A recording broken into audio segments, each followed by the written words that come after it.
The following program, The Lightning Strike, is sponsored by Mohammed Faheem, and to the extent applicable, their guests. The views and opinions expressed therein do not necessarily reflect those of NewsWeb Radio Company or its management.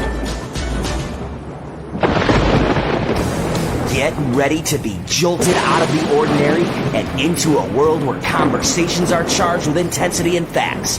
The Lightning Strike Talk Radio with your host, Mohammed Faheem, broadcasting live from the heart of the city on Chicago's Progressive Talk Radio, WCPT 820 AM. Welcome to a radio show that charges through the airwaves with an electricity like no other. Here's your host, Mohammed Faheem.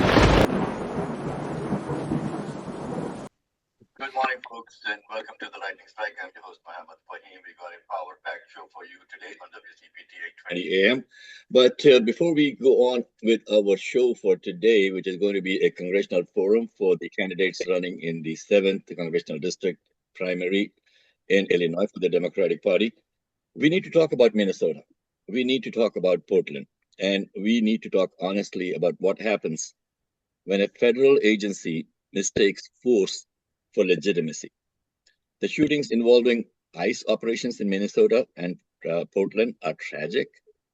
Violence against anyone, by anyone, must be condemned without hesitation. No badge, no uniform, no grievance turns bloodshed into something acceptable. So, condemnation now, though, is not the same as denial, and pretending this anger came out of nowhere is a lie the public no longer accepts. People are angry because ICE has been mismanaged for years, operationally, morally, and strategically. Angry because enforcement has become spectacular. Angry because accountability has vanished. Angry because communities are treated like occupied territory rather than neighborhoods made up of human beings. Dylan, I can hear some kind of an echo coming in from the studio, so if you could please take care of that. So coming back, folks, to my rant, in city after city, ICE has conducted operations that look less like law enforcement and more like intimidation, right? Masked agents, unmarked vehicles, chaotic raids, poor coordination with local authorities, and conflicting public statements after the fact. Kristi Noem comes in like within 15 minutes of what happened and starts blaming other people. That isn't precision, that's dysfunction. And dysfunction breeds danger for agents, for bystanders, and for the communities forced to live under it. Let's be clear. Anger does not justify violence, but anger is justified. It is justified when families are torn apart without due process. It is justified when residents don't know whether the men grabbing people off the streets are federal agents or something worse. It is justified when an agency operates with enormous power and minimal transparency. What we are seeing is the predictable outcome of policy built on fear instead of trust. ICE leadership has repeatedly failed to recognize the basic truth of public safety. Legitimacy matters. When law enforcement loses the consent of the governed, every interaction becomes volatile. Every encounter becomes a spark. Minnesota and Portland did not erupt because communities are lawless. They erupted because communities feel unheard, disrespected, and targeted, and because leadership keeps responding to that reality with more force instead of better governance. This is not about being pro-ICE or anti-ICE. It is about competence. It's about restraint. It's about whether federal power is exercised with accountability or arrogance. And if ICE leadership wants less danger, the answer is not heavier gear or harsher rhetoric. It's transparency. It's coordination with local officials. It's clear identification. It's due process. Remember that phrase, due process? Kristi Noem does not even know what habeas corpus is, folks. Okay. So this is the kind of people that we have that are running this. It's remembering that enforcement without legitimacy is not strength, it's a liability. Violence is a failure, but so is pretending that these moments are isolated, inexplicable, or unavoidable. They are the results of choices. I mean, I'm tripping over my tongue today. I'm so upset. Until those choices change, folks, the anger will remain. Smoldering, justified, and dangerously ignored. I'm Mohammed Faheem. You're listening to The Lightning Strike. We'll take a quick break and come back with our second Congressional Forum featuring candidates from the 7th Congressional District of Illinois for the Democratic primary. Thank you very much for listening. We'll be right back after this break.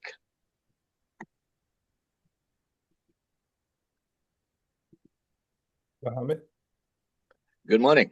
good morning. Can I know who's in the room? I don't know if it was in the notes. It's electric bills, which, by the way, are on the taking a rise. quick break. You're also probably unaware of the federal, Shawn state, and Ford, utility I can incentives that see you qualify for. WCPT, Felix Take Tello, out a piece of paper and a Hanania, pen Anabel and write down Mendoza, this number: Dali Silverberg, Dr. Sheila White, John 630-785-0031. Mike Again, Patino, and Reed Bible. 630-785. We're about to come back, Also Mohammed. have Give Anabel Greenlight a Mendoza call for a no-cost, no-obligation in the room. energy No, assessment, I and we'll don't show know you affiliations which and federal, stuff state, on and it. utility incentives you qualify for.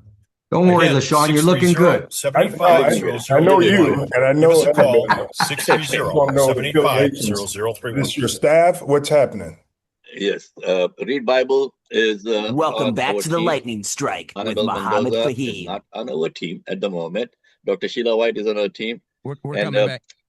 we have got also Dali Silverberg from our team. Dr. Sheila White, like I said, is on our team. Congresswoman Murray Newman is joining us now. Okay. So good morning, folks. Welcome back to the Lightning Strike. We have got a full team going on now. And go Bears. If everybody watched the game last night, it was a yeah, what a game, what a game. But coming back to game and coming back to our country, we got to take our country back. And I've got a good team over here that is going to be talking to our candidates who are running for the 7th Congressional District. Good morning, Marie. Good morning. Okay, so I sent everyone an email with the format, folks. We're going to give every candidate 2 minutes. If you can please introduce yourself. Let's start off with the top of my list over here. I see Felix Tello, so we'll start off with Felix. Good morning. Good morning. I see you decided to wake us up nice and early on Sunday. That's your ritual every Sunday, right? Yeah, hell yes. Okay. Hell yes. Okay, so thank you for my 2 minutes to your audience as well, our voters here in the 7th District. So my name is Felix Tello. I am running for Congress in the 7th District. I'm going to be blunt here for my 2 minutes. I'm not a machine politician. I'm really an engineer and a mathematician at the core of my heart. I've been solving real problems for 37 years in that aspect at executive engineering level. I've not done a lot of fundraising, and I don't play a lot of the partisan games that's going on in politics. So I'm relatively an outsider. So I measure results, not applause. I just want to give one little fact. If you look at Congress is just last year, fiscal year ending September 30th, spent $8.9 billion in running Congress. 1.8 of that was campaign contributions. 1.8 billion was campaign. So that's what it took to get them elected. And 7.1 is the $1 billion that took to run it for the whole fiscal year. What did we get out of it? 36 public laws. That's 247 per law, public law. What the return on the investment was on that, I can't say. For my opinion, it wasn't very good. So I think the problem and the reason I've been following politics for a long time, since Nixon. And, we've just been continuing to elect good talkers who promise change, and change doesn't happen. Congress has a 19% approval rating. They get swallowed up by the big money and the special interests. So I hope your viewers and the registered voters in this district and districts across the country will just ask a question of the candidates that what what is it that you're going to do beyond the rhetoric that's going on right now? There's just a lot of rhetoric. So what is it that you're going to do to deliver results? So Okay, sounds good. Thank you so much, folks. That is Felix. can you Tello. hear me okay, by the way? I'm sorry. Yes, we can hear you fine. We can hear you fine. You sound good. I can't hear And, you. this is the just as a side note, folks. This is not a debate. This is a forum for more to introduce yourself to our audience. And it's not just the people that are tuned in on Zoom over here. The audio is going live on WCPT 820 AM and on Heartland Signal, the WCPT website. It is going nationwide. So there's a lot of people tuning in, and then we will post it on our website, which is TLS Radio for the lightningstrikeradio.com, on our Facebook page, on our YouTube channel, all over the place. So it's going to be a lot more that you will get out of this than this morning's talk over here. Murray had a quick correction on some of the numbers that were touted out by Felix. So Murray, you want to just real quick, because we want to hear from everybody. I just wanted to clarify. So your figures, the 8 billion, et cetera, those are campaign dollars, correct? No. 1 point of the 8.9, 1.8 is campaign contributions that we do across the country. The 7.1 is the actual appropriation that Congress gives itself to run itself. Right. And so that is correct. I just wanted to clarify for our audience two items about that, is that one is that the campaign contributions are not taxpayer funded contributions. The $7 billion that we appropriate, and it varies year to year depending on activity, is to actually execute. And just so you know, that engages over 50,000 employees. So like, that's not just for the members of Congress. Right. It's the equivalent of running a mid-sized Fortune 1000. I don't mean it as a criticism. The output is what the criticism is. No, and I'm not criticizing you. I'm just giving everybody context, right? Okay. So just Thank you. the context, Murray wanted to clear that one. But let's go to our next candidate. Richard Boykin is on my list over here. But before Richard Boykin just joined, so let's go with Shawn Ford. Good morning, LaShawn. All right, thank you very much, and good morning to everyone and to the candidates for such a great campaign and race. You know, I value WCPT. I actually sponsored my own radio show here for a number of years, so I love progressive talk. I value listening and talking to progressive-minded voters and people. So for the last 19 years, I've been elected, and I got elected being progressive. The sum of my life forces me to be progressive. So when we talk about progressive policies, no one could be more progressive than me in this race based on my upbringing and where I come from, fighting for human rights, fighting for social justice, fighting for a more equitable and inclusive society. Someone that believes that our democracy should protect people in this country that have actually had ancestors that have died for the right to vote, died for the right to go to schools and communities, died for the right to read books. I mean, I am the sum of what progressive is. You know, my family, my heritage couldn't use the bathroom that their peers could use. We fought for that. I fought with my colleagues to keep the democracy and the rollbacks from happening in Illinois. I want to take that same fight to Washington. My history as a legislator doesn't spell out that I'm a machine politician. What my history spells out is that I'm a fighter and that I actually worked in the legislature fighting to win my election in 2007 when I had no support from the party. But what did I do? I got in and I made peace and fought to make changes in healthcare, to fight to make changes in criminal justice reform, voter rights, human rights, healthcare. All of these have been fights that I have taken on. And I believe that it's because I know how to work with Republicans and Democrats to show them what progressive politics look like, to show them what they ordinarily wouldn't think about. This Democrat is progressive, and I actually talk to them about issues that ordinarily wouldn't be on the table.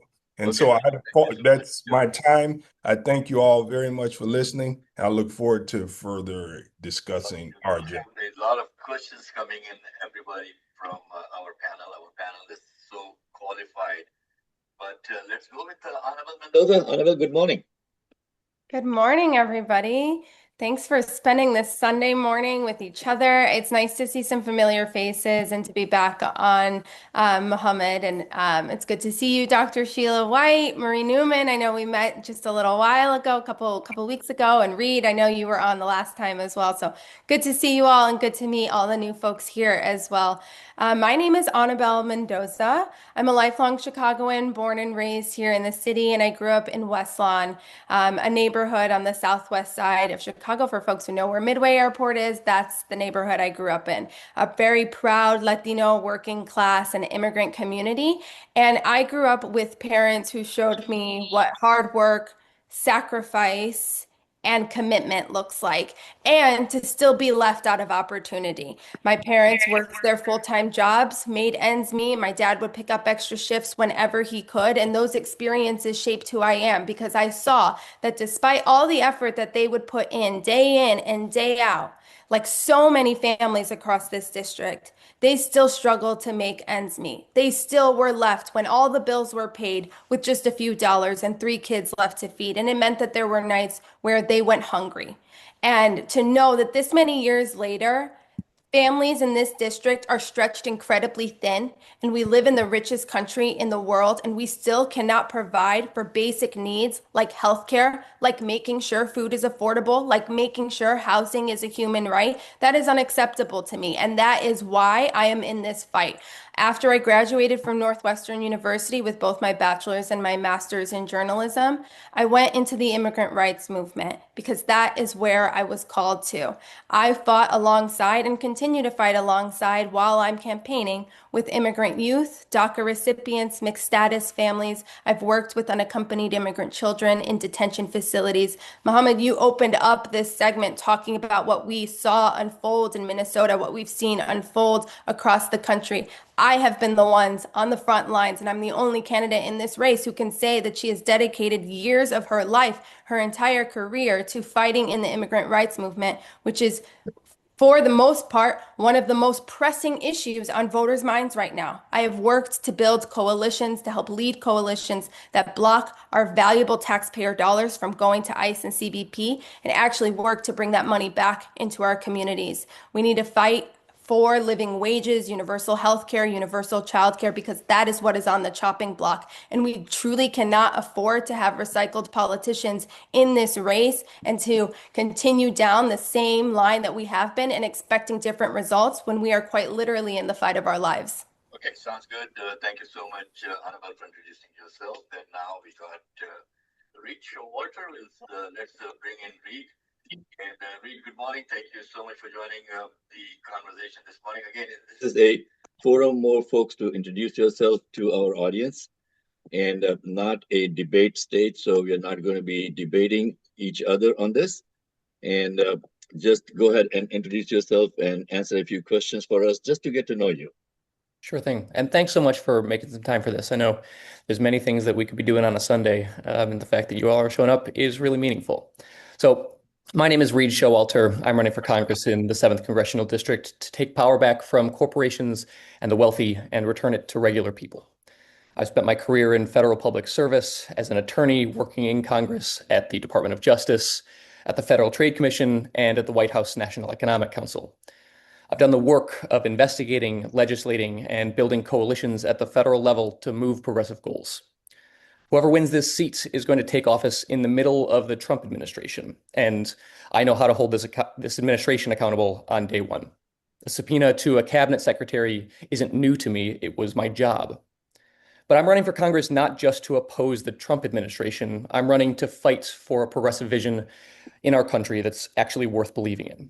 We're facing overlapping crises every day: a crisis of democracy, a climate crisis, crisis of human rights and immigrant rights and LGBTQ rights, an affordability, and a corruption crisis. We've taken our biggest steps forward out of the most terrible moments in our history. Out of the Great Depression, we built the New Deal. Out of Jim Crow, we built the Civil Rights Movement. Chicago knows how to do this. We built our city on the ashes of the Great Fire. And I think we can build something great again from the darkness of our current crisis if we fight for it. I'm running to pick that fight. The fight against the worst abuses of power by corporations and those that want to take power for themselves. I think we can get money out of politics. We can pass Medicare for all. We can abolish ICE. We can stop funding the genocide in Gaza. We can make a government that builds things for all of us. New green infrastructure, hospitals, and clinics that aren't corporate owned, housing we can actually afford, a democracy where the power is back in all of our hands. And that starts with campaigns like this one and the work all of us here are doing to keep our democracy. So I want to thank you all. I look forward to the discussion, and I hope it's fruitful. Thank you so much for introducing yourself. Again, radio is a very time-limiting medium. Okay, if we have a town hall in a place, yeah, we can really talk about things. But we got our final candidate, Richard Boykin, joining us, and let's bring Richard in. And good morning, Richard. Hey, good morning. Let me thank you for having me. I'm honored to be on WCPT again. I am Richard Boykin, and I'm running to disrupt the status quo. I'm a kid who grew up in Inglewood on the south side of the district, south end of the district. And we grew up in a single parent home, and we grew up on what we call food stamps. They now call it the link card. And so I understand what it is to struggle. And we have too many people throughout our district who are struggling. I'm the only candidate in this race who's actually done the job. I served as Congressman Danny Davis's chief of staff from 1997 to 2006, the first 10 years of his 30-year career. Arguably the most productive years, where we got a lot of legislation passed and we brought a lot of resources back to the 7th Congressional District. It is a big district. It's a district on the western suburban end that's bordered by Hillside, taking in beautiful western suburbs of Oak Park, Forest Park, Bellwood, Broadview, Maywood, Westchester, River Forest, and the west side of Chicago, Lawndale, Austin, Garfield, parts of Humboldt Park. And then we go east to downtown, and we got River North and South Loop and West Loop, and then Bronzeville and West Inglewood. Look, it's a district that has not, everybody has not been able to be heard. I'm the person that can bring this entire district together, and we can speak with one voice. We can take the wealth from downtown, and we can make sure that people who are struggling on the south and west sides are taken care of, and we should do that, and we will do that. Look, I was fortunate to be the congressman's chief of staff, but I'm also fortunate to be a lawyer as well. And so I have the ability to think, to ask the right questions of different parties engaged. And I became a Cook County commissioner in 2014. As a commissioner, I'm the guy who led the effort to get rid of the sugar tax, or they call it the soda pop tax, but it was more than that. It was Gatorade, it was orange juice, it was apple juice. You name it, it was taxed a penny per ounce. I took on the machine and we got rid of it. I got rid of the tax on feminine hygiene products. I banned law enforcement from choking people when they arrest them. And we'll do much more in Washington. I did the job for 13 years in Washington. I understand how to do it. I know who the players are, and we will get it done. I look forward to this conversation and this discussion. My platform is simple. I want to lower costs for everybody. That's housing, healthcare, childcare, groceries, rental assistance, all of that stuff. I want to lower costs. The other thing is I want to create more jobs. The west side and western suburbs and south side, they've lost thousands of jobs that have not been replaced. And I want to make sure that every neighborhood is safe. Every kid walks down the street without fear of being shot. Every grandmother or parent walks down the street or sits on their porches without fear of being robbed or shot. And so that's why I'm running in this race. And I look forward to the questions and sharing our vision for the 7th Congressional District. Thank you so very much. Awesome. Thank you so much, Richard. So, folks, let's get into the question and answer phase now. It's about 8:32, and we will be taking a studio break at 9 o'clock. So please keep your answers short. We'll start off with Ray Hanania. And Ray, if you could please introduce yourself and get the ball rolling. All right, I'm a former Chicago City Hall reporter. I've covered Chicagoland politics for about 50 years. Nobody likes me, which is fine. I don't want to be loved by anybody.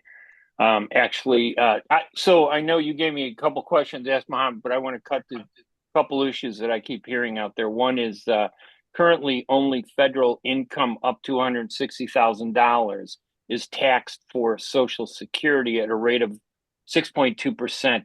Would any of you introduce legislation to lift the limit completely to generate more income, forcing the wealthy to pay more into Social Security? So in other words, if you earn more than 160,000, everything over that 160,000 is untaxed for Social Security. If it's Would voluntary. you lift it? If it's voluntary.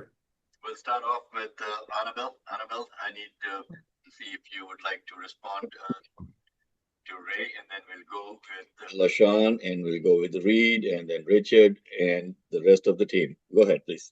Yeah, absolutely. It's a very important question. What I'll start with is saying that working people all across the country, and especially right here in the 7th District, where we see economic inequality so starkly, they are the ones bearing the brunt of the cost of living crisis in this country, a crisis that they did not create. But I do believe that with the right leadership, we can work to end this. And that starts with progressive taxation. That means making sure that the wealthy pay their fair share. That means that we tax corporations, that they have to actually own up to how much they need to pay into our society. There's no reason why in the big ugly bill that just passed, there was $117 billion worth of tax breaks for billionaires. That is unacceptable in a society where people cannot afford basic necessities, where people are living without a roof over their head. These are the basic things people need to survive. Housing, food, healthcare, those are essential. And so we need to fight every opportunity we can. And that means that we need to tax those who have those higher incomes to be able to make sure that we are able to provide the services that truly allow for our community to survive. I can't stress the consequences enough when we do not have a fair tax system in this country, and we continue to push that burden onto working families. We will drive the racial wealth gap in this country even deeper, and that will only force forward inequality, and that's something I will not stand for. Okay, thank you so much. And same question for LaShawn. LaShawn, Very good answer, Annabelle. I would tell you that I was a Bernie Sanders delegate, and I truly understand that now is worse than it's ever been, where we have the wealth gap growing and the wealth transfer to a few people in this nation is a problem. And I know this firsthand because as a legislator in Springfield, I've actually passed progressive policies to have a fair tax.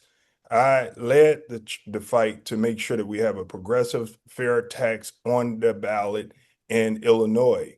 That bill made it to the ballots, and it was voted down. I think we have to do more in Illinois to send the message that those that make more must pay more. And when we talk about making sure that people that are on Social Security, I know people that have to live off of $10,000 a year. That is unfair. And then I think that, Ray, is very important when we put out numbers. As a legislator that's done this before and have been on budget teams, to just say a number is very difficult to agree on. You want to do this by making sure that you have a fact finding so that you can set the record right.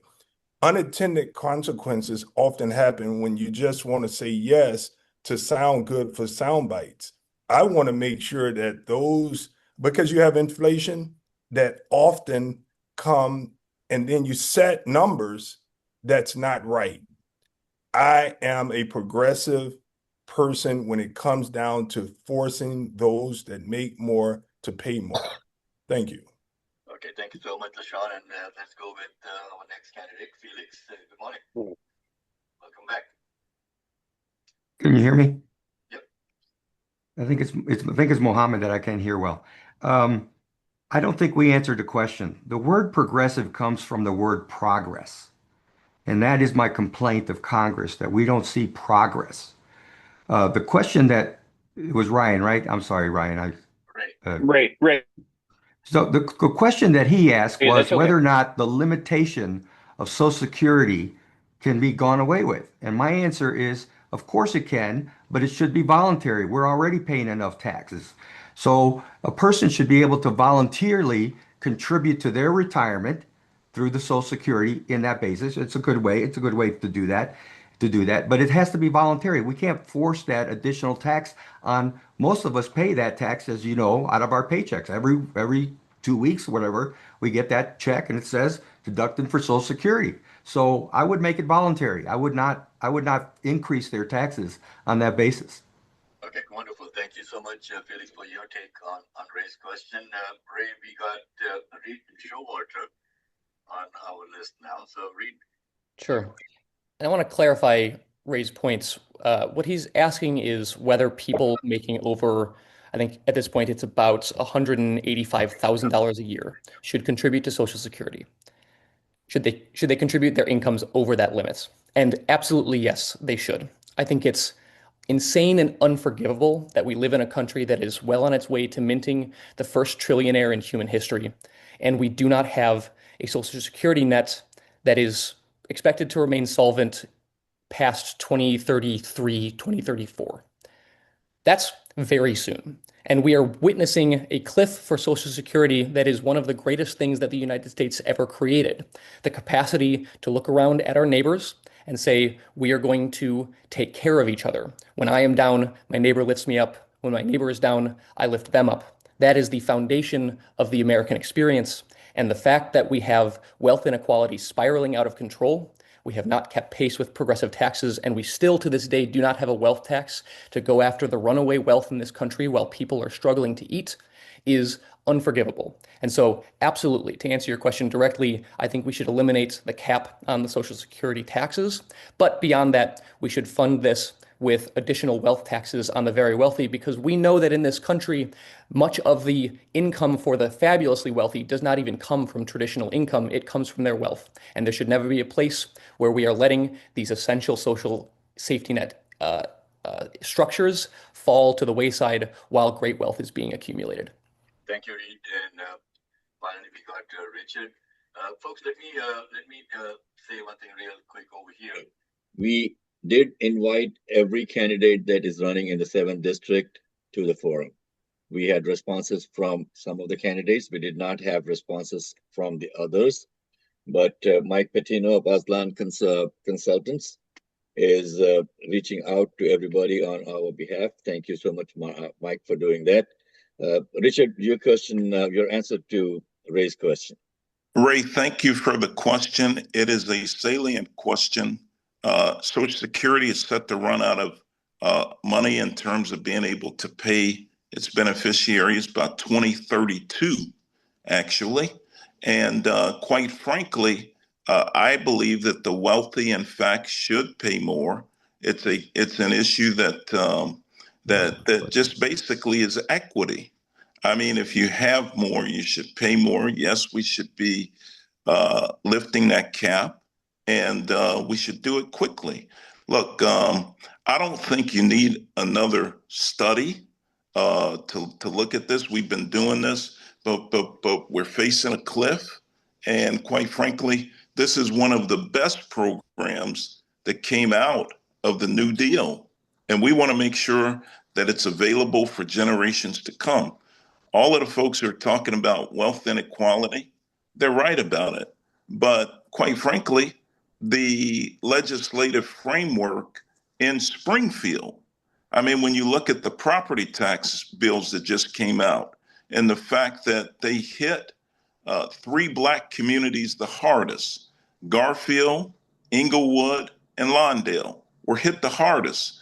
And the property tax bill, the bill actually came out of Springfield, and they've allowed for an unequal system, a regressive system, a racist system for decades, and nothing's been done about it.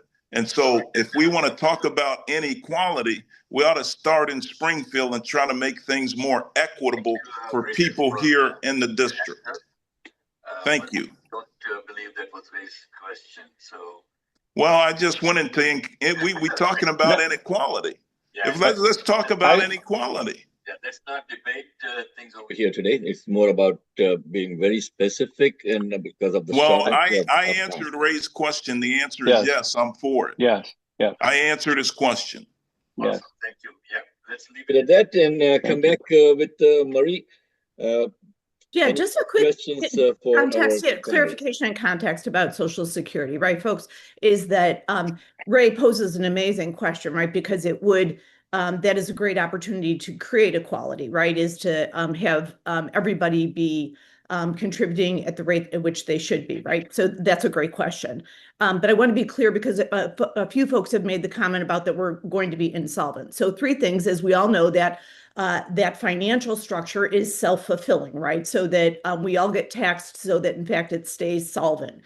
So for 31 years, folks have said that we're going to go insolvent. And it is in case of a disaster. So if we have a financial disaster that is twice the level of the 2008 disaster, yes, we would be off a cliff and it would be very bad. The way to not do that, to help everybody understand structurally, and it doesn't affect your comments, but just to say that it is self-fulfilling and it will go on if, in fact, everybody is taxed appropriately and everybody gives in appropriately. So it is not on a cliff as in an emergent cliff. It is in a cliff if we have a situation that is extraordinary. So I just want to help everybody understand the context around that financial matter. Thank you, Marie. I think, you know, when you say an extraordinary thing, maybe our president wanting a third term, is that where you're going with this? Okay. But coming back to our panelist questions now, Marie, you have a question for our candidates. I do. I'm so curious. So first of all, I want to tell everybody, thank you for stepping up. This is really important. Folks that in this district really deserve amazing service. Danny Davis has been a great civil servant for a long time.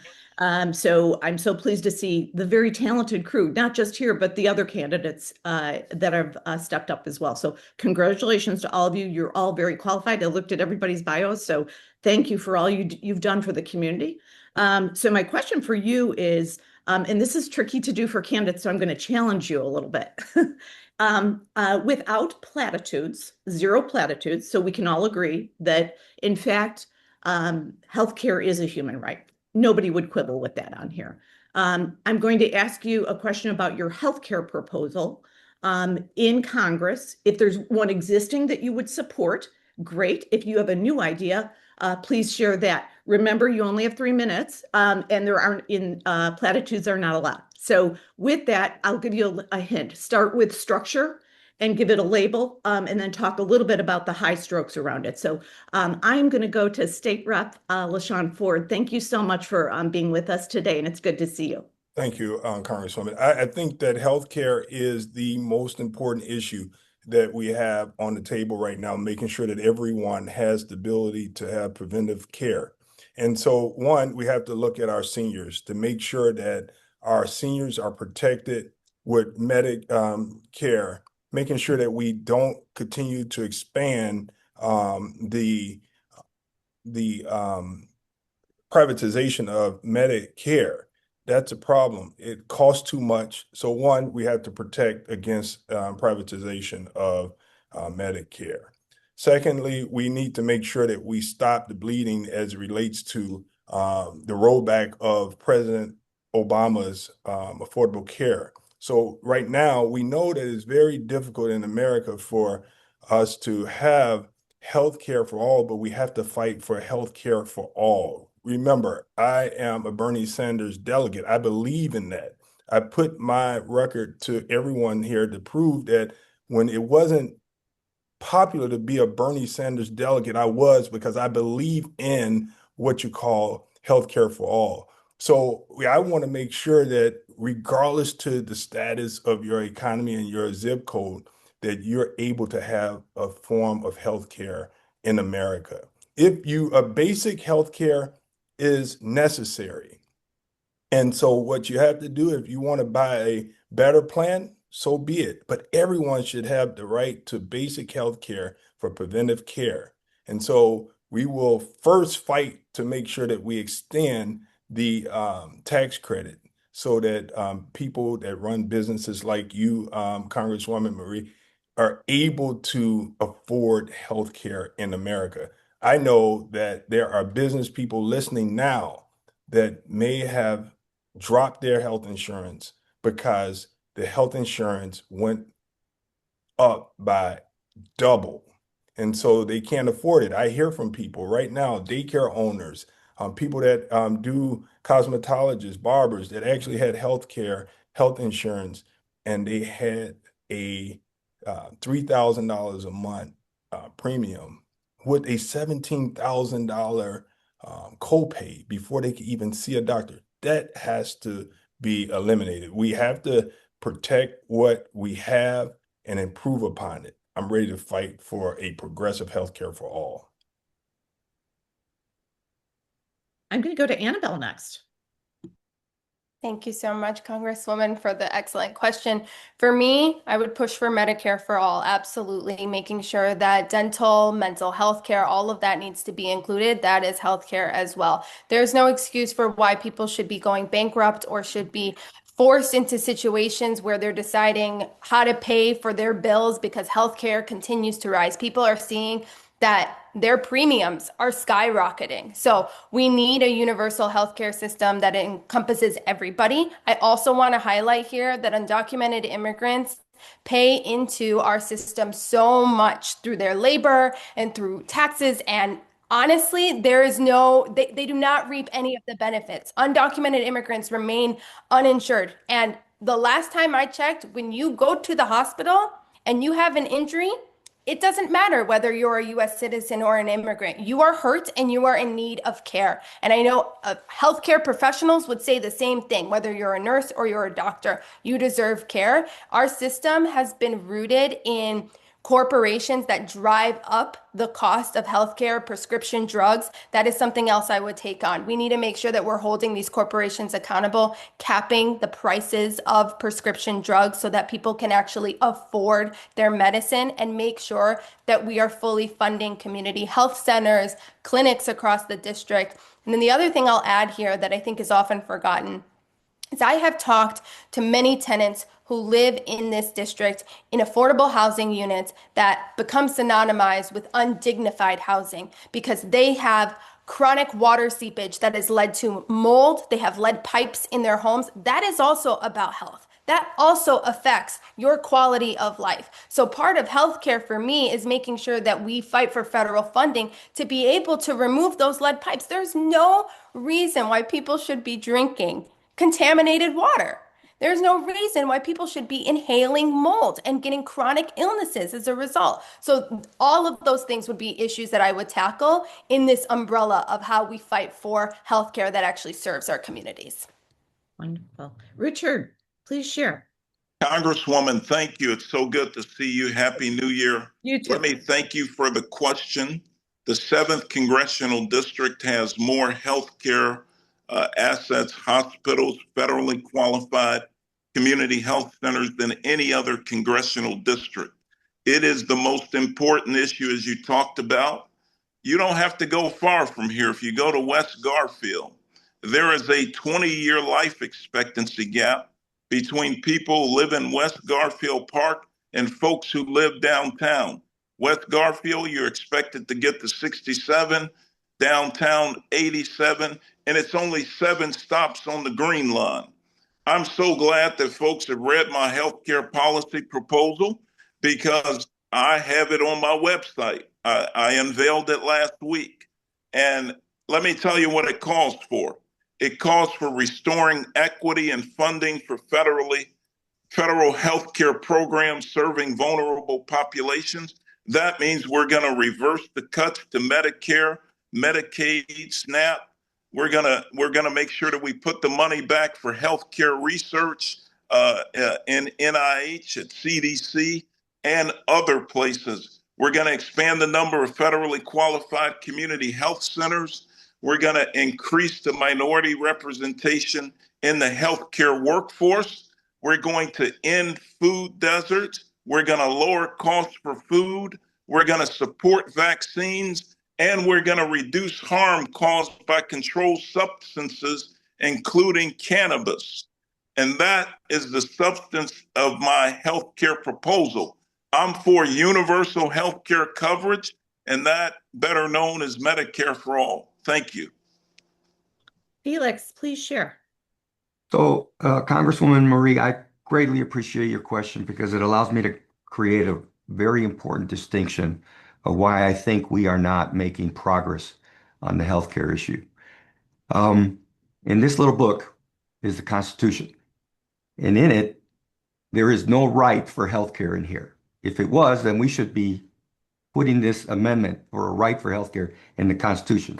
What we have are rights, freedom of speech, and so forth. Fourth and Fifth Amendment, several, the right to vote.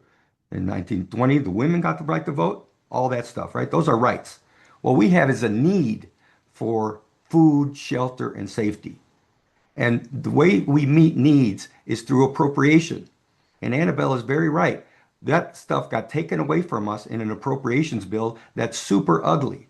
So we need to coordinate on making sure that all of Congress appropriates towards the disadvantaged folks who are suffering through that process. And we need to think about presenting this as a need, not as a right, because the second we use the word right, everybody else in Congress just shuts up.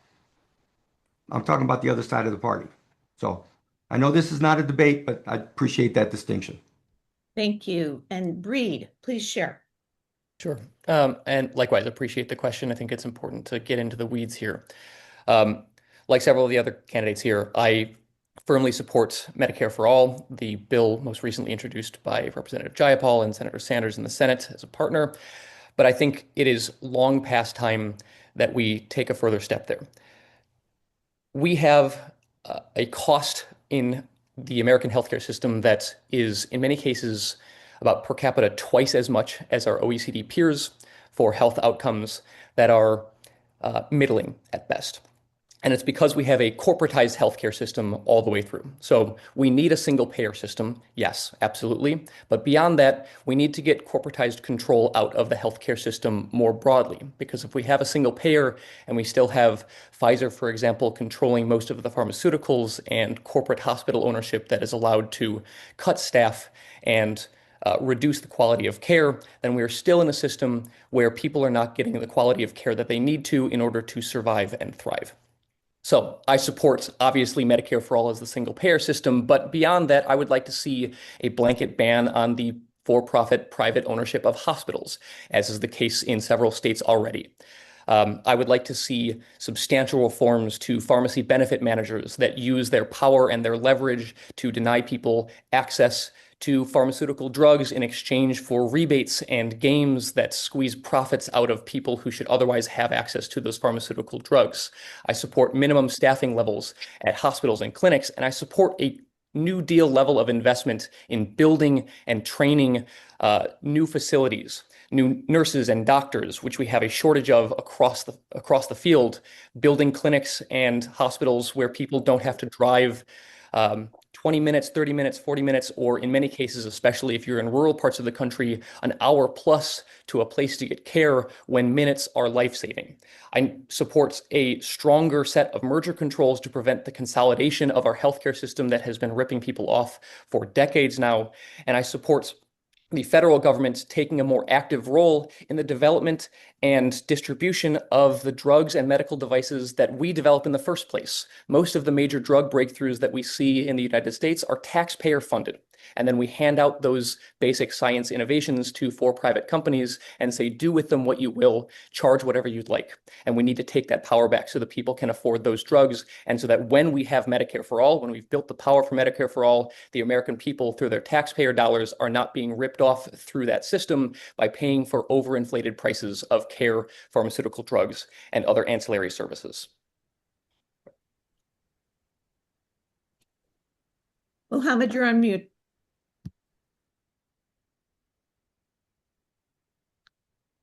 Okay, so we're coming There you up go. on 57. We got about 3 minutes before we go to the top of the hour station break. We will continue the conversation that we are having while the station goes to their break. So for those folks who are listening to us on the radio, you will not hear about 5 minutes of the conversation when the station is taking a break, but we got a lot of people that are watching us on Facebook Live also. And I just saw some thumbs up from Bakhtiar Shazan, Hafiz, and Michelle Shasha. Thank you so much for those thumbs up. And we'll continue the conversation over here, okay? So, Reed, your turn. When you say Reed this morning, Mohammed, I'm assuming you're talking about me because there are 2 Reeds here this morning. It was confusing me too, Reed. All right. Okay. And I was reading it the wrong way. Only one of them, though, is coming to us all the way from Henderson, Nevada. Reed joins us every Sunday at 6 o'clock his time. That's right. So I'm glad to be appreciated. And I certainly appreciate all of you candidates on here this morning. You're all very impressive. I want to tell you, whoever wins in District 7, it will be a Democrat, and it will be a good Democrat. So you all are very impressive. I liked your opening statements. However, as somebody who hails from South Minneapolis and who is a retired attorney and also a retired supervisory special agent with ICE, I have something foremost on my mind this morning, and I can imagine you know what it is. And that is what appears to be an increasingly dysfunctional so-called law enforcement agency known as ICE. I suspect I know the answers already to my question from some of you. Is it time to abolish ICE? And what is your plan for fixing the immigration system while maintaining both compassion and the rule of law? I would like to direct this question first to Reed Showalter. And I want to guarantee there is no nepotism in this just because we share a name. Yes, thank you for the question, and also thank you for your service. This is maybe one of the most important things that we can address for domestic human rights. And to answer it head on, we absolutely need to abolish ICE. And I'll say, we've done this before. We didn't have ICE until 2003. It was the INS before that. And it was turned into an enforcement agency that has wildly expanded its powers, both with legislation and with decisions from the Supreme Courts that have created a situation where right now we have bands of armed, militarized men roving through our streets, kidnapping our neighbors, and terrorizing our communities. And that is unacceptable. And I frankly don't see a universe where there is a way to reconstitute this agency that deserves the public trust. I think it's time to take it apart brick by brick and rebuild it without maniacs in control. Now, I'll say it is important to have, for example, customs enforcement.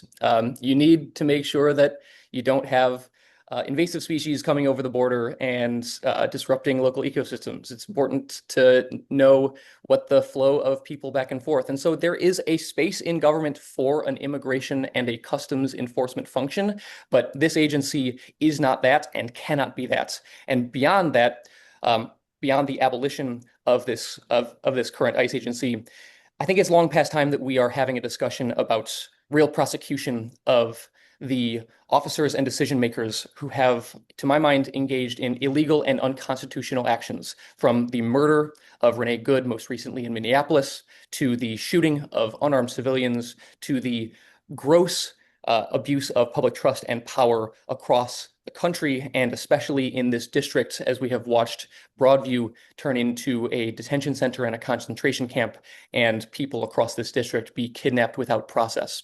So I support a full truth and reconciliation process functionally at this point, a reconstitution of ICE, and a set of accountability and prosecutions for the people who made these decisions.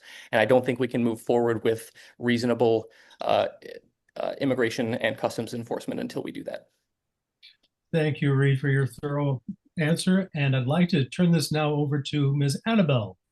I think that we would like to know your opinion about how to reform the immigration system and whether you think ICE should be disbanded. Yes, absolutely. I do think ICE should be abolished. And I'll say that having worked in the immigrant rights movement for years, that's a call that I've made several years ago. This is not new. I've stood by my word from the very beginning. I've worked on the front lines to make sure that our taxpayer dollars don't go to this agency, because every single penny, every single dollar that goes, we see exactly what that unfolds on the streets. Renee Nicole Good was shot and killed in Minneapolis. Before her, it was Keith Porter in LA. Before him, it was Silverio Villegas Gonzalez in Franklin Park. That list goes on. That is just in the recent few weeks, okay? That list is so long, and it is heart-wrenching and gutting that we are in this cycle where we continue to give so much, billions of our taxpayer dollars to these agencies, both ICE and CBP, because they worked hand in hand. They are two sides of the same coin. And what we need to do is be able to ban the masks. We need to be able to hold trials to hold these agents accountable. We need to move forward with impeachment efforts against Secretary Kristi Noem. And finally, we need to pass a pathway to citizenship. I cannot stress that enough. It is far too long. We haven't had reform on immigration since the 90s. We need to pass a comprehensive pathway to citizenship for all 11 million plus undocumented immigrants who call this country home, who have helped build this country, who help sustain this country. Because when you keep people undocumented, I want to tell you something. It is a political choice. It is deliberate. It is meant to keep a population exploitable. It is meant to keep a population terrorized. You can constantly keep your thumb on that population and have agents come in whenever they damn well please and terrorize our communities. We need a pathway to citizenship. And let me tell you the last thing I'll say here. This isn't just an immigrant issue. This will strengthen our entire economy. This will strengthen our country. I come from an immigrant family. This is deeply personal to me. And I know how much immigrants have helped to lift up the city of Chicago, the 7th district, and this country at large. So it's time to pass a pathway to citizenship. Thank you, Anabel. You know, I just wish you could give an answer with a bit more passion. Mr. LaShawn, can I ask you the same question? Thank you for that. I think this Trump administration has proven that we cannot trust ICE under this administration. And so absolutely, I'm not for ICE being here in America. So we're going to go to the part about what would I do about immigration laws. I'm very excited to hear people on here talk about their experience with actually being advocates and fighting for immigrants. And I have joined them and I've listened to them. And actually, I could tell you that the work that I do in Springfield actually help dreamers. You know, I have actually helped people that dream to be an American, that have been under the threat of this administration, make sure that they have health care, make sure that they're able to go to college, make sure that they're able to work in the law enforcement. I believe that people in America, people that are actually paying taxes, should have the right. I believe in a strong, strong immigration reform where we're able to reunify families. You know, I talk about progressive and the sum of me. My family, my history is enslavement, taken away from the motherland, taken here to America, where we have been separated. That's why my heart and passion is with reunification and making sure that we have a path to citizenship that actually is humane and will protect the people here in America as well as on the border. Appreciate your response to it. I think it's very thorough as well. And Mr. Richard Boykin, how are you today? Reed, thank you. Thank you very much for the question. Let me just say at the outset, I'm for comprehensive immigration reform that includes a pathway to citizenship. I'm also for abolishing ICE in its current form. As a congressman, I would hold hearings to hold those accountable for these terroristic tactics against American citizens. We'd hold them accountable. And if it means prosecuting them to the fullest extent of the law, we would do that as well. I'm for reconstituting and figuring out a way to have a force in place to make sure that an ICE agent is. We're about to be coming back. Are they feeling vulnerable? Keep listening to W. To have a force in place to enforce our laws, of course, but we have to do it in a humane way. I think the current way that we're doing it is kind of archaic. It's Neanderthal kind of way, and we can't do it that way. I think the masks need to come off. I think people need to wear their identification badges so that if folks have complaints, they can, of course, file those complaints with the proper authorities, and they can be followed up upon. And that is what I would do in terms of immigration. Thank you. Thank you, sir, for your reply. It seems that we have a consensus going on here. However, let's see if that's true by asking Mr. Felix about that. Oh, that is definitely true. Being the only immigrant here that's been naturalized over 40 years ago. So I don't think I only have a stake. I definitely believe in the stake that we definitely need immigration reform. Before I go into that, I just wanted to explain, I have 23 policy priorities. They're broken down into 3 themes, and they're supported by 5 legislative acts that you will see on my website. So I can't go into detail, but one of them is an Immigration Reform Act, and it has 5 provisions in it. And it not only talks about the refocus of ICE and the law enforcement currently dealing with immigration, but it talks about a sustainable visa for them. It talks about a family unit role that helps them stay together as a family unit, because these folks are being deported and half their family, if not all their family, is staying here, and the breadwinner is the one that's being deported, so that's not good. There's a little issue that we need to deal with. Many of the population, as I talk to my fellow immigrants in Spanish, I speak Spanish as well, and as I talk to them about being safe, they speak to me about, many of them actually believe that those folks that are undocumented don't deserve a path to citizenship. And the reason they say that is because they didn't take the shortcut. And I understand that role, that they didn't take the shortcut. So in my immigration reform, I would have a mandatory double time delay. As you know, once you become a resident, you have 5 years before you can actually get the citizenship. And the people who were undocumented, allowed themselves to be undocumented, they would have to wait double time to actually get the citizenship. I think that would solve that problem. And then we have to have a provision that brings all of these folks that have been deported, bring them back home, because it's not fair to leave them where they are. Excellent answer. A very unique perspective on that. And I think it moves in the direction of being fair. So I thank you for that response. Wonderful. Thank you, Reed. And folks, again, you're tuned in to the Lightning Strike. We come every Sunday morning from 8 to 10 on WCPT, Chicago's progressive talk radio station. And we have got Dali Silverberg, who is on our team as our Gen Z representative. Dali, you got a question for our panelists. If you can unmute yourself. Yeah, hi everybody. It's so nice to meet you. It's so awesome to be here. And I had 2 questions, but I want to start with the first question. So as a citizen of the 7th District myself, what advice can you offer to the more affluent residents in areas like River North, Streeterville, among others, who are looking to contribute to the more struggling communities and families in this district? So, and also, how do you find yourself supporting your own communities, not as candidates, not as politicians, but as citizens and neighbors? And what examples can you give the audience, if any? Anabel, let's start off with you. Yeah, it's a great question. I think the biggest part about The city of Chicago is its diversity. We are extremely diverse in so many ways, and the 7th District reflects that.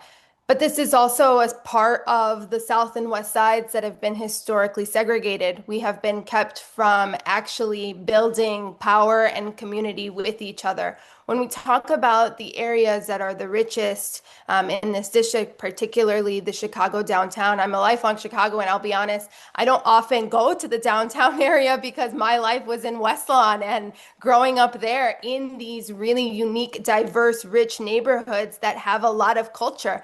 Of course, you go downtown and you're able to engage in kind of that sense of Chicago-ness that we see captured online. But what needs to happen is we need to have those communities be learning from the communities that are in these neighborhoods. West Garfield, Englewood, North Lawndale, you name it. We need to be able to build those bridges and make sure that those who are living in downtown actually listen to the communities that are most directly impacted, actually go outside of that bubble to learn from those communities and build deep ties, because that's how we are able to sustain ourselves, how we look out for one another as a neighbor. I've been really heartwarmed to see how Chicago has shown up for each other amidst these ICE raids, right? And I've been someone who's gone to different trainings, making sure that we have our whistles on hand. I've been at Broadview, making sure that we're standing up for our immigrant neighbors.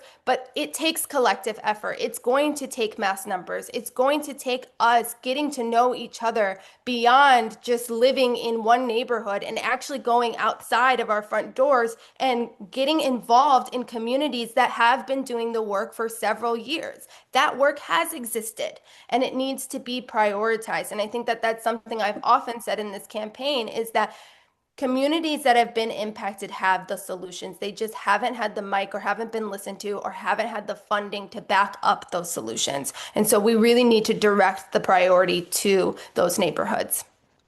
Thank you so much. I can't express that enough. I feel I live in River North right now, but Go with LaShawn now, and if you could please keep your answers to about a minute.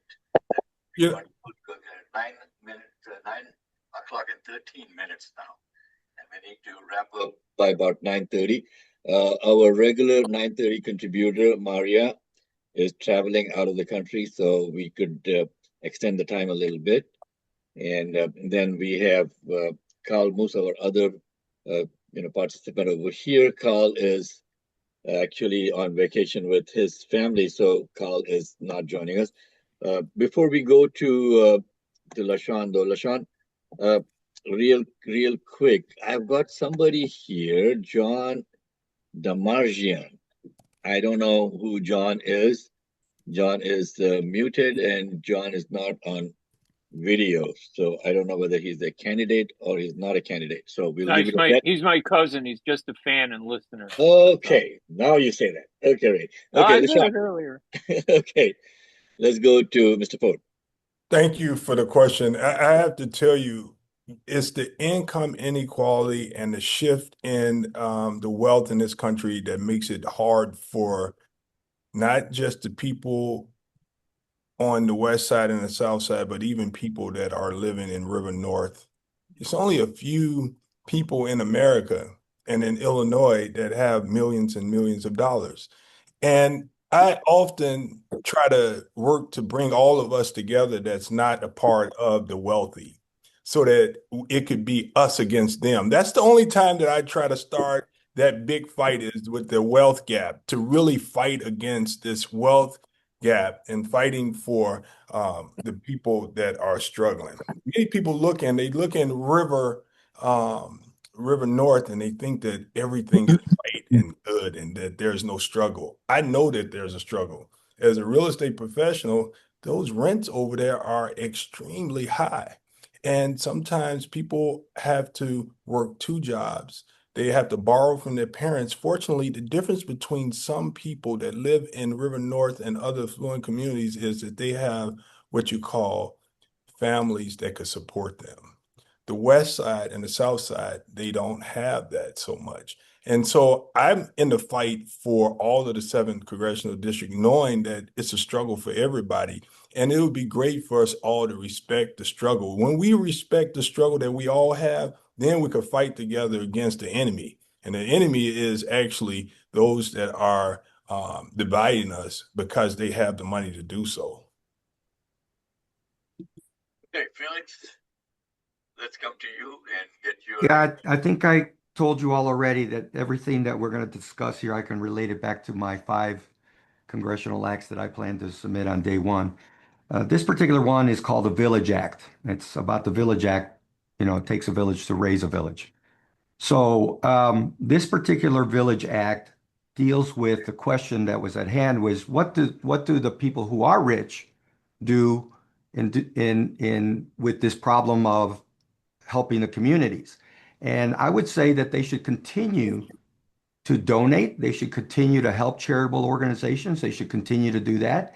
And I'm suggesting, because of the Big Bad Beautiful Bill, that we actually have a voluntary tax credit that goes to our Treasury, and that we establish a Department of Village, and that Department of Village would coordinate the charitable needs that we need for taking care of the village.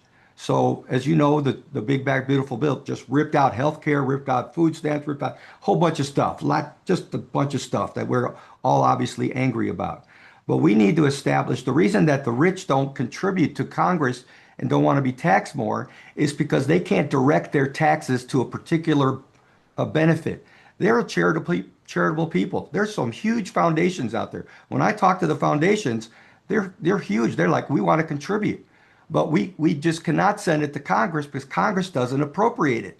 So it gets taken away, and that way say. So I think we need to do that, to have a self-sustaining program that continues and increases helping the needy.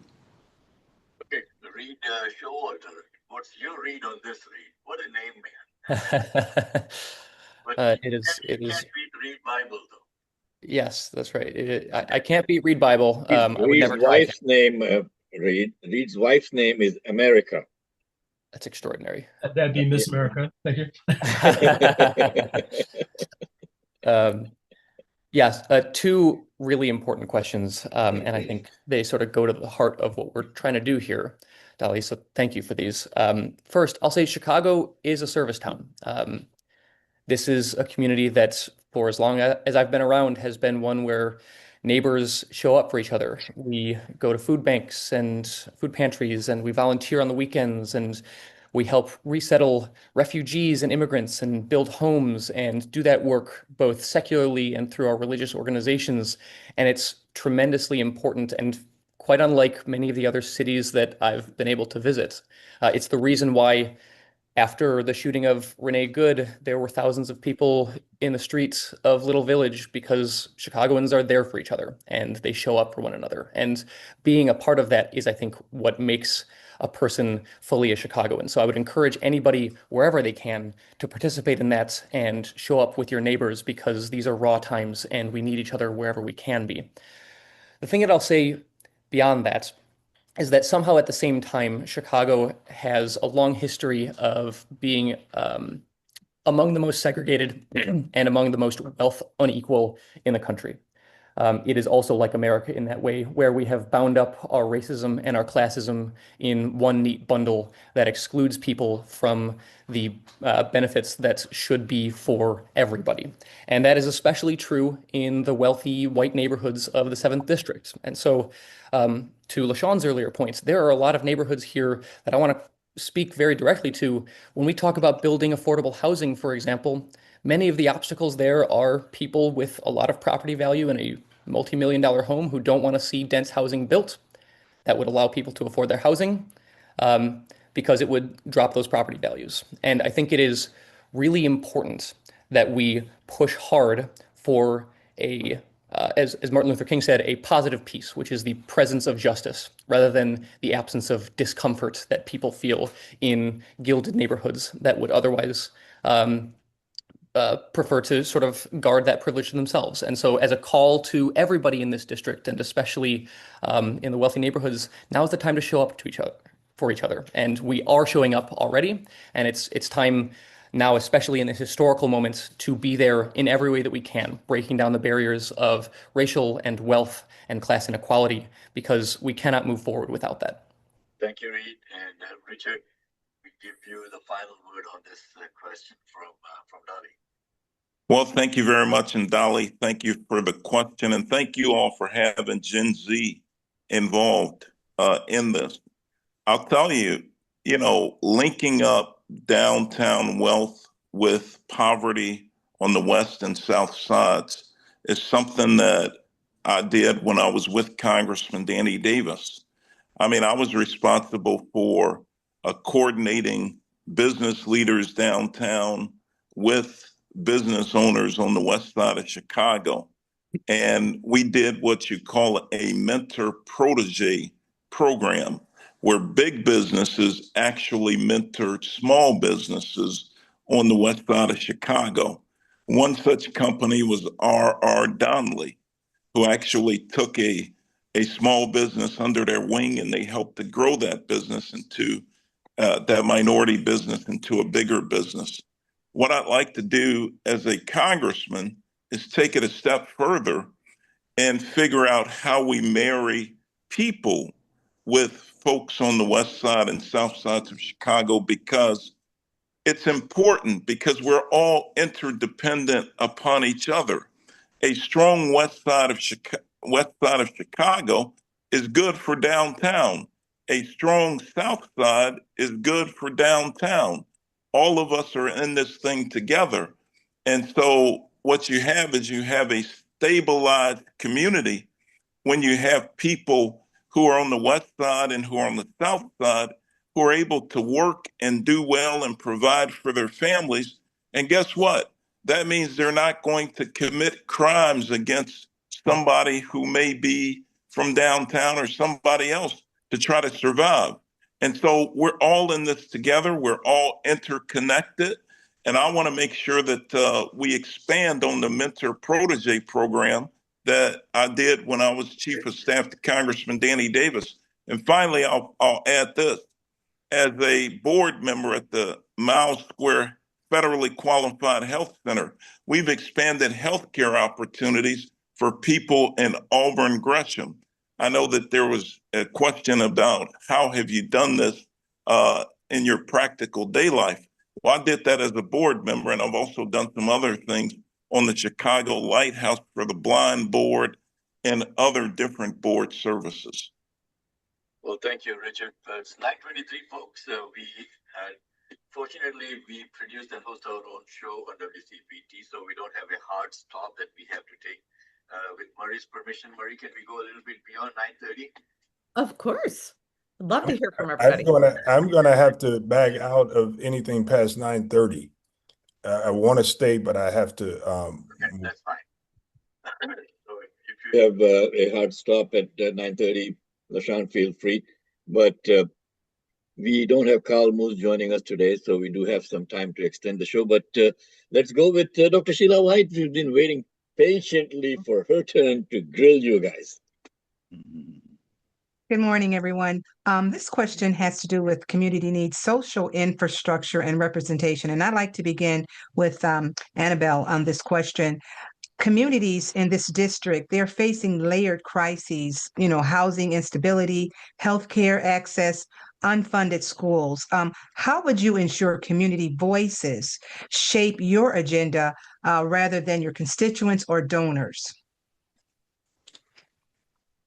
Yeah, it's a wonderful question. I'll start by saying that it matters where our elected representatives are getting their money from, okay? Right now, we have seen the way corporate PACs, super PACs, APACs, special interests have quite literally taken over our political system. One, I would fight to get that out of our political system. And I say this because I also, in this campaign, have never taken a dime, nor will I ever, if elected, take a dime from special interests corporate PACs, you name the PACs, right? I will never take a penny from these entities because that is not who I am accountable to. I am accountable to the working families that make up not only this city and the 7th district, but as we know, sitting as in Congress, you are part of a larger conglomerate that is affecting the entire country. So when it talks about how we include communities, to me, that is about centering our communities, not just including, it's centering them. It is making sure that those who are most impacted by the issues are at the forefront, are at the table to discuss the solutions. I said this earlier before, but I've had the opportunity in my time campaigning to talk to residents who live in affordable housing here on the west side of Chicago. And I've seen pictures of their units.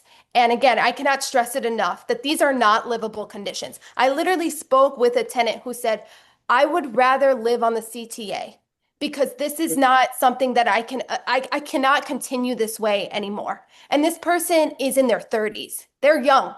I mean, it shouldn't matter what age you are, but that is to me what the stakes are in this moment when we do not center those who are most impacted. They get forgotten. And something I've said consistently, having, we talked about young people in this call, and Dali, I'm also Gen Z. And what I'll say here is that young people have been excluded from politics from a very long time, but we have the moral clarity and the moral vision to lead. We know that how politics has functioned doesn't have to be that the way it continues moving forward. And we have the vision to be able to change that. But it begins with really not just in words, but in practice, centering the communities that have been telling their stories over and over and over and over again and have seen nothing change. Thank you, Anabel. Thank you so much. LaShawn, the same question. Thank you, Dr. White. Just wait for 1 second. LaShawn has to go at 9:30. I will stay until everyone that has been scheduled to ask questions, but I do have to go to service. Okay. So I think that Mike, you didn't ask, and I haven't answered Dr. White. Is that right? Yes, that's correct. Continue with Dr. White, but I do have a question and you for every one of you candidates. All right. This was something that was sent in after our last congressional forum from one of the listeners. That do you all commit to supporting whoever wins the primary in the general election? That's a yes or no question. Yes. Okay, can I see a show of hands from Anabel, Felix, Reed? Sorry, I was on mute. Yes, for me. Okay. And I will just caveat this by saying there are candidates who have accepted APAC donor money in this campaign. If they were to be in the primaries, I will not support them. I do not support anybody taking those special interest money. So I want to make that very clear. The question was for the general election, right? Yeah. Of course, not in the primary. Okay, so whoever wins the primary, we have to come together, folks. We have to come together. Okay, we cannot afford to lose a seat, especially a deep blue seat. To I see Richard is in his car now. Richard, are you headed off to church now? Yes, but I will support myself because I'm going to win. Yes. Okay. Pay attention. Pay attention. Attitude. Sheila, if you could please repeat your question. Yes, this will be for Mr. Ford. How will you ensure the community voices will shape your agenda rather than your constituents or your donors? And thank you for that answer, Anabel. Thank you, Dr. White. I would tell you that the history that I have will prove that the body of work that I have is constituent focused. One, I actually, my office is open 24/7 through emails. People could email me at all times. One thing that I've done is send out emails to ask, what do you see public policy changes need to be made? And some of the best public policy that I've passed actually come from my communication with the individuals that live in the district. One example is making sure that we ban the box when it comes to criminal records, making sure that we seal criminal records in Illinois. I sent an email out and a lady, God rest her soul, she passed away, but she said we need to seal felony records in Illinois.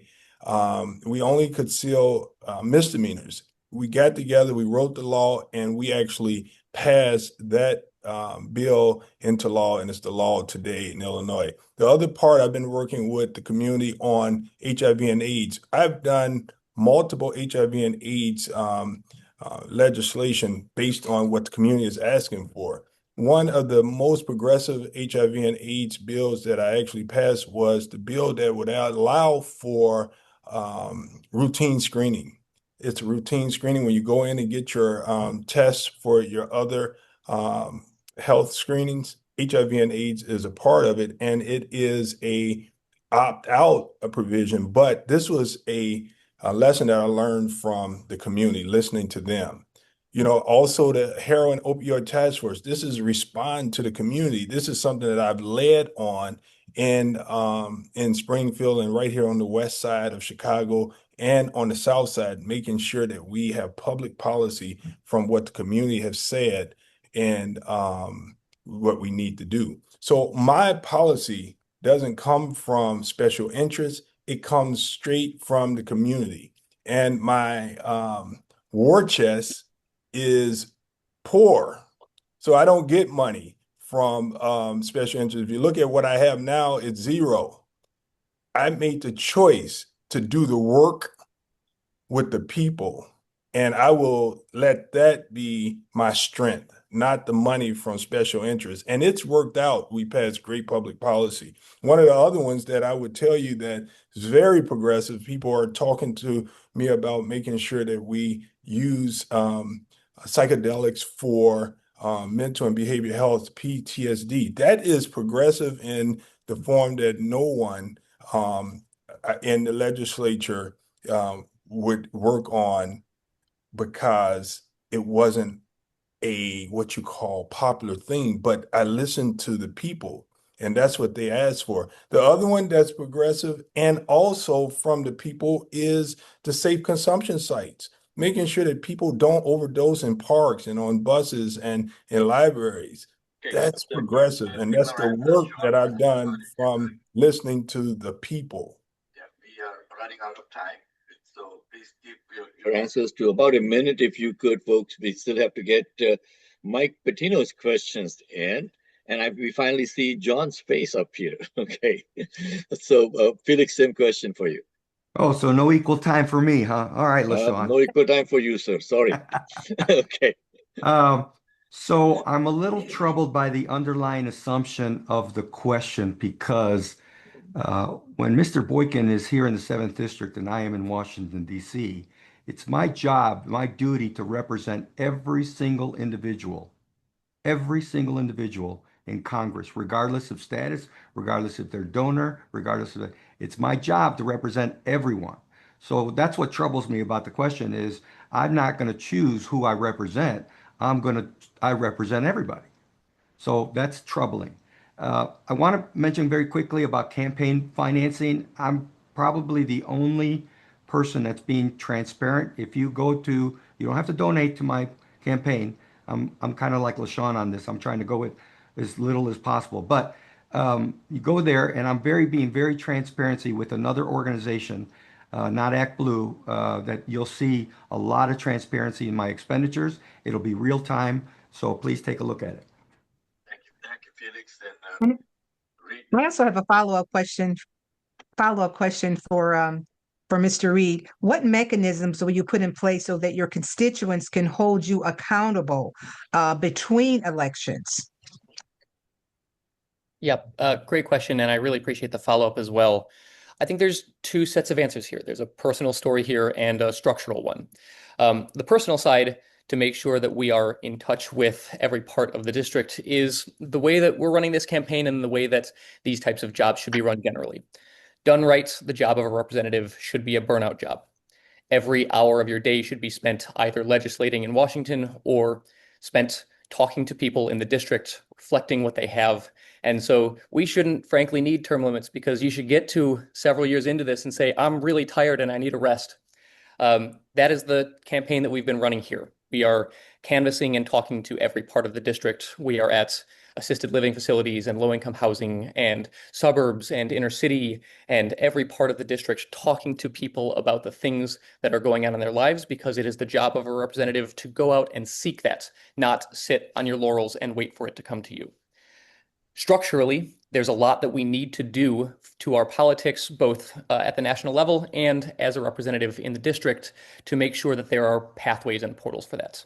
As Anabel was mentioning, we need to get big money and special interests out of politics. I would be fighting to grind Citizens United into a fine dust and eliminate the special interest money that currently buys far too much of our political process, such that if you're a giant company, you have 3 times as likely a chance of getting a law passed as the regular person in America wanting that law passed.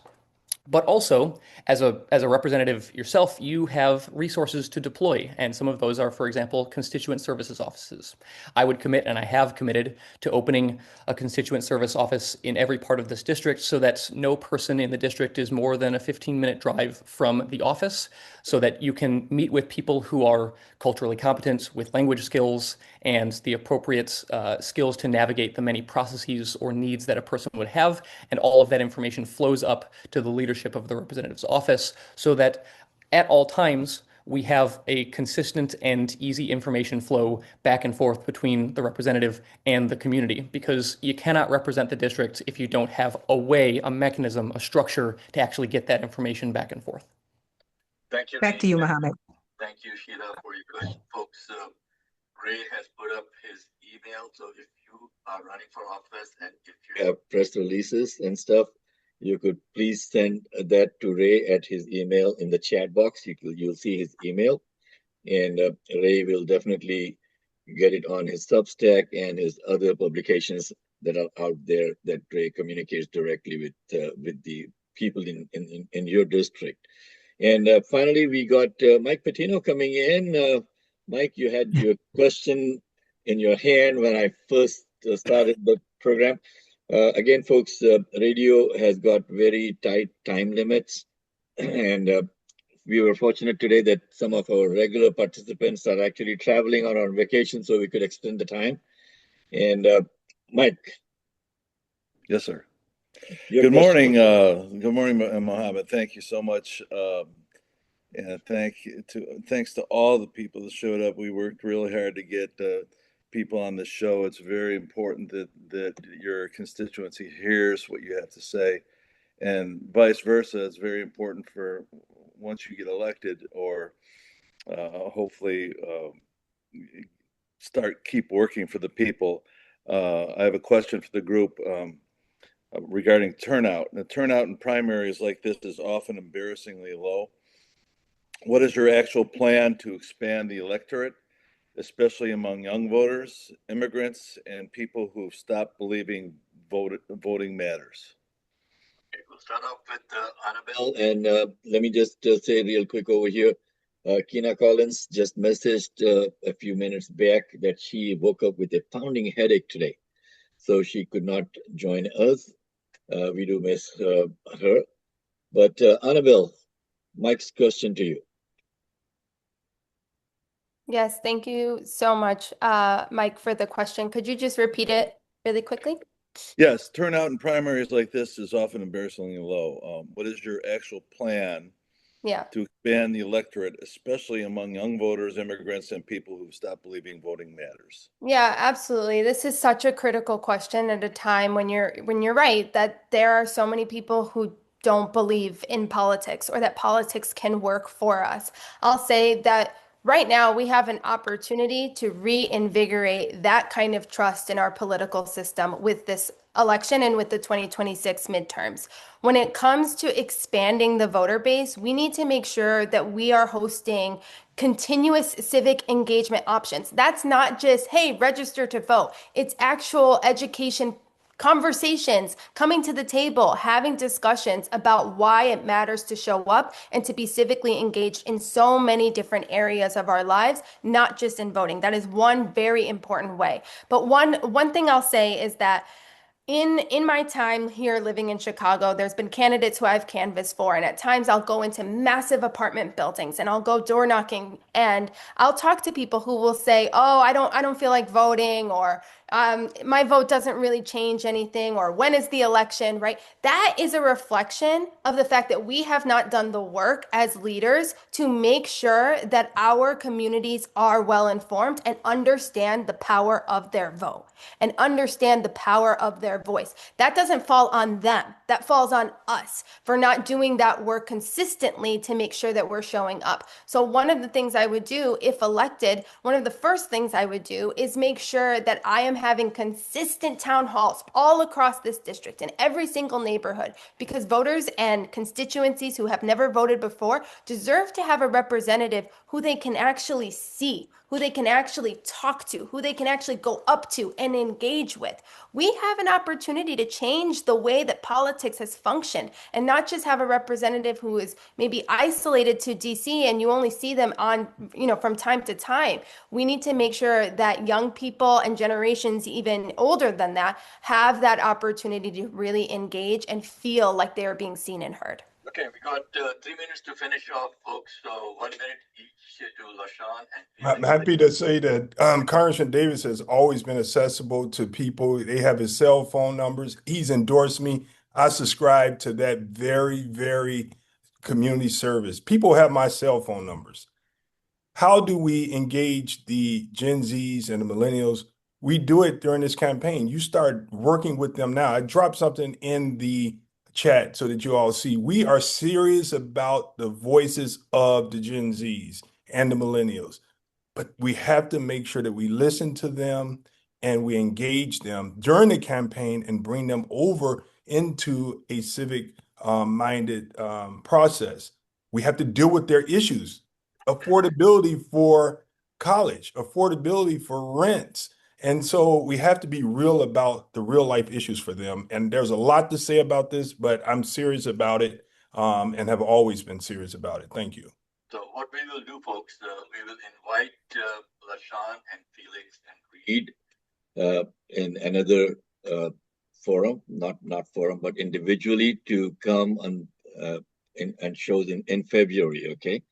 Because the January is only for the forums that we have, and there's only so much time. So Anabel has been on the show with us in the past. So LaShawn, Felix, and Reed, and Richard Boykin left just now, but we will definitely get you folks back in February. Felix? Would appreciate it early February. Yeah, sure. So your answer to Anabel's question. 1 minute. Good. I have to ask again what the exact question was. I'm sorry. Okay, Mike's question. Sorry, Mike's question was, how would you bring in more voters?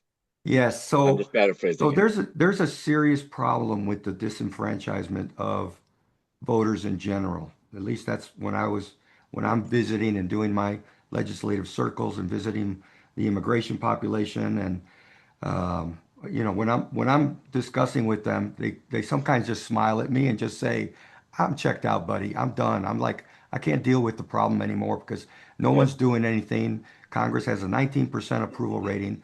So my request of them is not to give up, not to do this. This is an important election.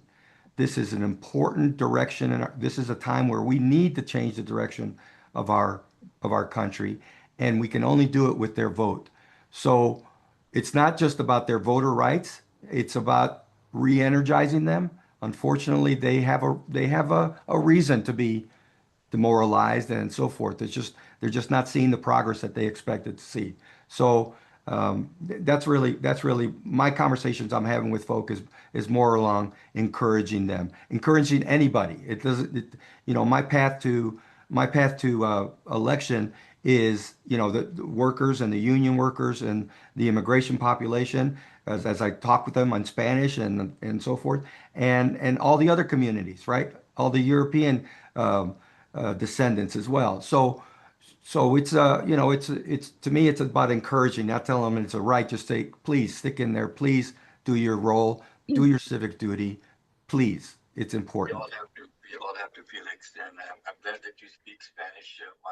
My daughter actually is a Spanish teacher at middle school. She teaches Spanish, but I speak 6 different languages, and unless you communicate to me in my language, I'm not listening to them. I'm just kidding. Okay, Reed, we'll finish off with you today.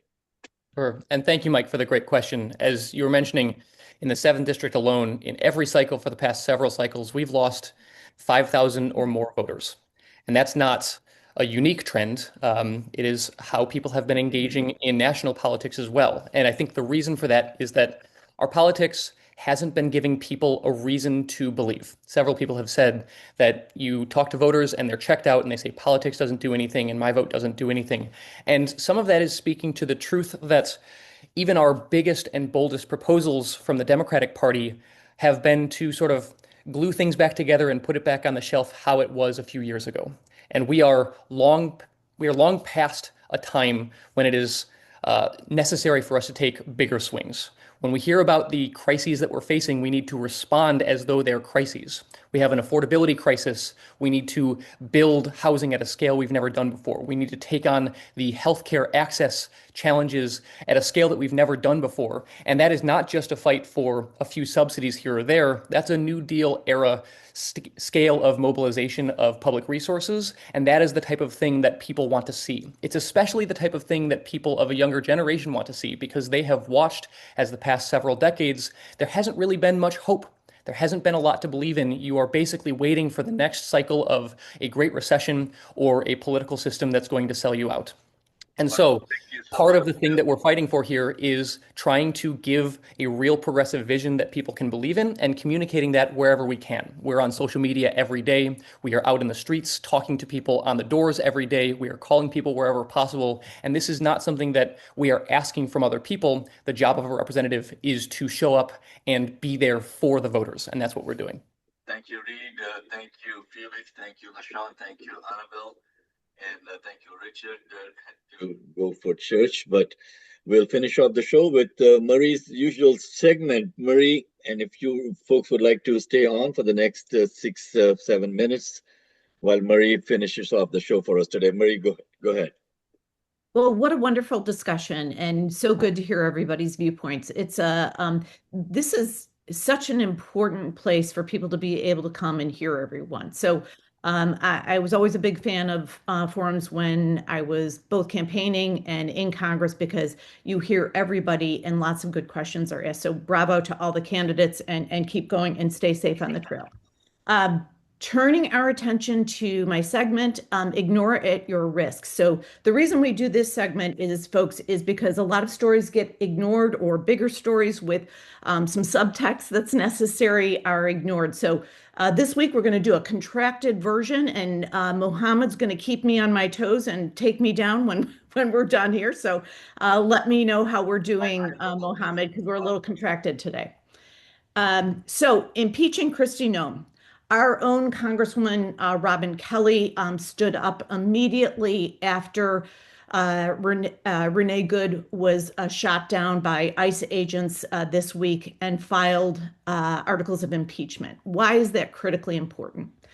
We can't keep going this way, right? We clearly hear even Republicans in Congress are very upset with her because not just because of her cruelty and immorality, she's simply incompetent. She can't run FEMA. She can't do any of these things. So we do have to step up. So Robin Kelly initiated that, and we hope that many members of Congress have already joined her, and those that are concerned, we hope that. But you have a voice too, folks. So if you want to reach out to Congresswoman Kelly, who's running for Senate in Illinois for the U.S. Senate, she's a great candidate, but also please support her on this initiative because the more public support we have is that does drift up very effectively to Congress, and maybe some Republicans will gain some much needed spine and support her in this endeavor. So next thing we are ignoring. So interestingly, we all remember the ceasefire in October.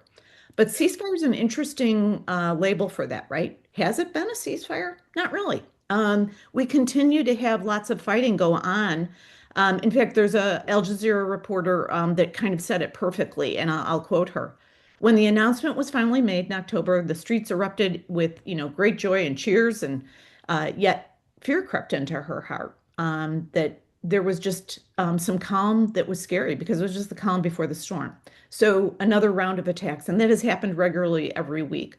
So we are not really at a ceasefire, folks. We are at a ceasefire-ish.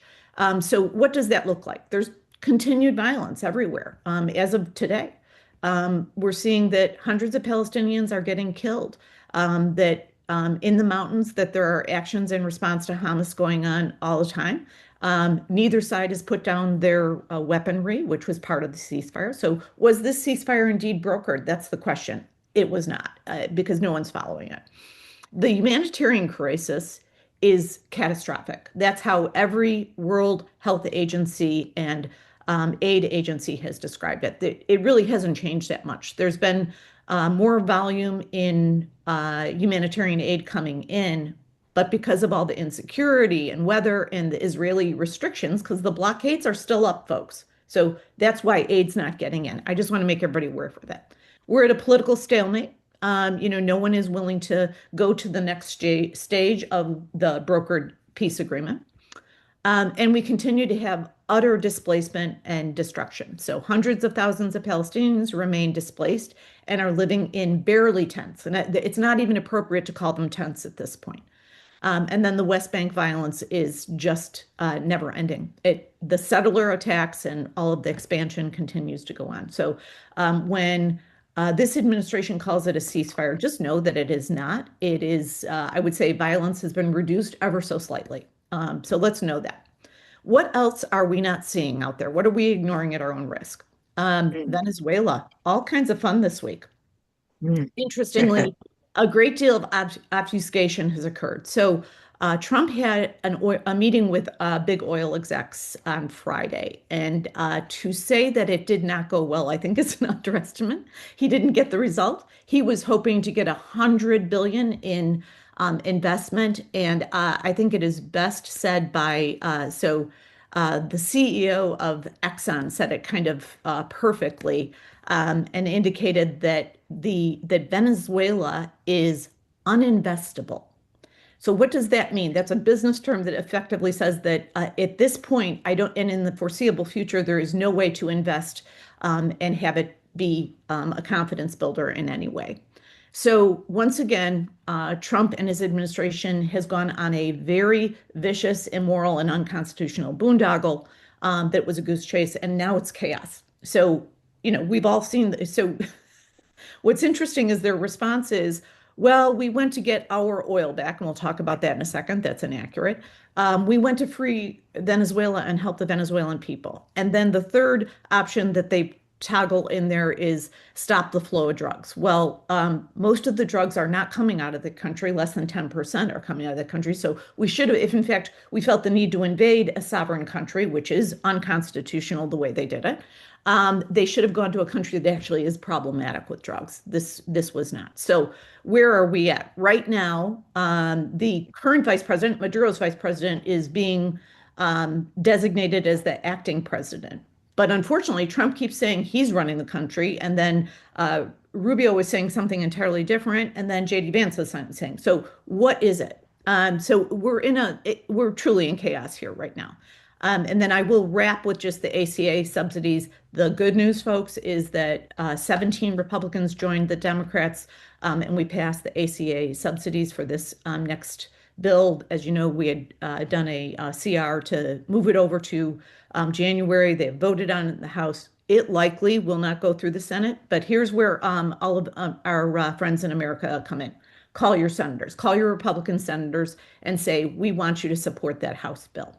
So keep calling. In the coming weeks, we're going to continue to talk to candidates. I'm going to have some county elected officials in over the next couple of weeks and a couple of federal politicians in to chat about what they're doing. And you can see me at Marie Newman Studio on Substack every week. I have a bunch of election-related comments coming out this week. So here we are. And Mohammed, I'm going to swing it back to you. Okay, thank you so much, Marie. And we got 5 minutes to finish off the show today, folks. Again, my thanks to everybody, including our panelists. Ray, thank you so much for joining. You're welcome. it was a pleasure to have you and your cousin John, who finally showed his face. Okay. And Reed, of course, you get up so early in the morning.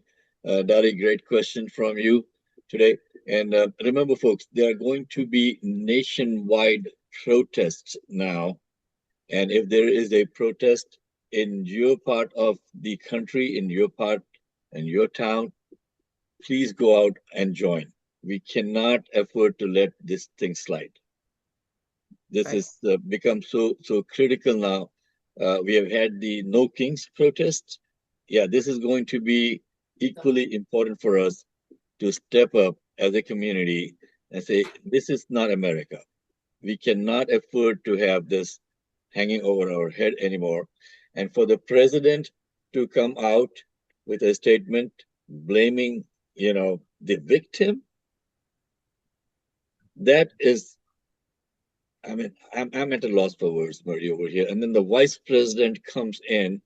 These guys are being guided by, I don't know what philosophy, but this is not something that is good for us as Americans. People are now afraid to come to the country, folks. I saw a message just this morning. In fact, before we started the show, there was an Instagram reel going around telling people not to come to America because you cannot guarantee, or they're not guaranteed their safety. Anything can happen at any time. This is not the country that I signed up for, okay? And we have got to keep on talking about this. I'm also very thankful to WCPT for allowing us to have this kind of forums over here. And please remember to tune in every Sunday morning from 8 to 10. We come regardless of rain or shine. As far as our format is concerned, our format is a little bit different from other programs, folks. That's why we have the Zoom going over here. We are live on Facebook. We are live on the radio. We are live on the WCPT website. And afterwards, the programs are always posted on our website, which is tlsradio.com for the Lightning Strike Radio. And our YouTube channel is YouTube, of course. And then you put a / the @ TLS Radio. And I would definitely encourage you to also subscribe to our YouTube channel. We have got a very robust channel in place now. Also, you can see us on Facebook. Same thing, facebook.com / TLS Radio. So there's a lot more real estate that we are providing to our listeners and our participants and our candidates over here. So it's not just a one-off 2 hours and then nobody knows what you said. Everything is being documented. And Dr. White is so gracious in bringing in our person of the week every week. But she said that for January, we will just focus on the forums. Sheila, any final thoughts before we let you go? I just want to say thanks to all the candidates. This is so refreshing to have a new voice, to hear a new direction, a new sound from what we've been hearing over and over again. And the energy that all of these candidates have, I think it's so great. I just want to thank Mike for all the hard work that he put in with it. Ray, every week your name is mentioned on our station as well for the input that you have. There's no rock stars like Marie. There's no rock stars like Marie, and our Gen Z columnist consultant, no one better. Reed, you're married to Miss America. What can we say? And finally, I want to wind up with saying a thank to Mike Patino of Aslan Consultants for arranging these forums. There's a lot of work that you have put in, Mike, and your team, Chris, and everybody. Thank you so much for stepping up.